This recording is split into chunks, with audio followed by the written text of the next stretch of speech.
Time Dental et votre cabinet dentaire ont le plaisir de vous présenter l'information suivante. La couronne.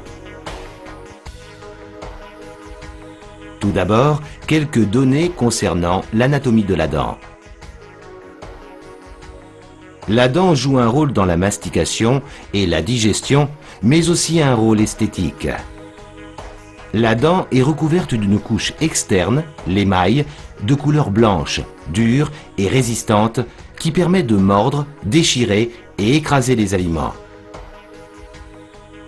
Sous l'émail se trouve la dentine, jaune, moins dure, qui constitue la majeure partie de la dent. Au centre de la dent, sous la dentine, se trouve la pulpe, plus couramment appelée le nerf, mais qui contient aussi les vaisseaux sanguins.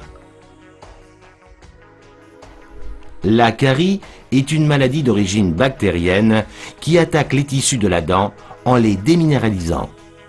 Sans traitement, la carie va vite évoluer vers le centre de la dent, provoquant la fameuse rage de dents particulièrement douloureuse. À ce stade, le praticien est amené à dévitaliser la dent. Opération qui consiste à retirer la pulpe et à la remplacer par une pâte d'obturation. La dent n'est alors plus nourrie par les vaisseaux sanguins de la pulpe et ne peut plus faire face aussi efficacement qu'une dent saine aux pressions de la mastication. Il conviendra impérativement de la protéger par une couronne. Après avoir donné à cette dent la forme destinée à recevoir la couronne, le dentiste va effectuer une empreinte qui sera envoyée au laboratoire de prothèse.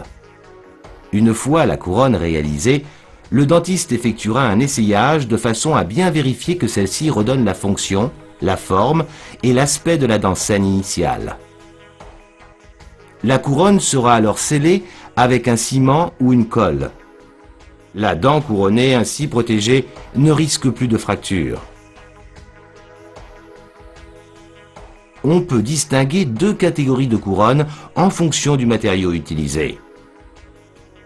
Tout d'abord, la couronne acier. Elle présente l'avantage de redonner à la dent sa forme et sa fonction, mais a l'inconvénient d'être particulièrement inesthétique en raison de son aspect métallique. Pour cette raison, elle est surtout destinée aux dents postérieures. La solution de choix sera la couronne céramique, qui rétablira non seulement la fonction et la forme, mais aussi l'aspect esthétique de la dent saine. Elle est évidemment incontournable dans la région antérieure de la bouche, mais également recommandée dans le secteur postérieur afin d'améliorer l'esthétique d'ensemble du sourire. Suite à la pose d'une couronne, quelques recommandations s'imposent. Ne pas mastiquer sur la zone de la couronne pendant les quelques heures qui suivent le collage. Une gêne peut apparaître.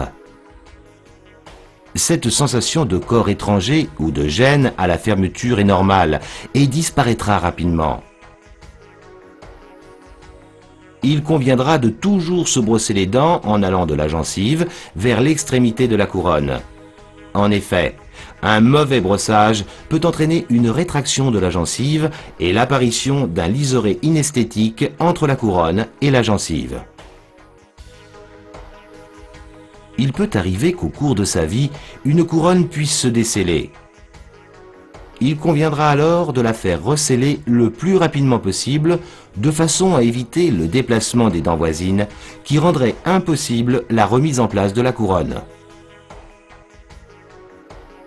Pour conclure, il est important de rappeler, et de rappeler encore, qu'une dent dévitalisée doit impérativement être couronnée. Time Dental et votre cabinet dentaire vous remercie de votre attention.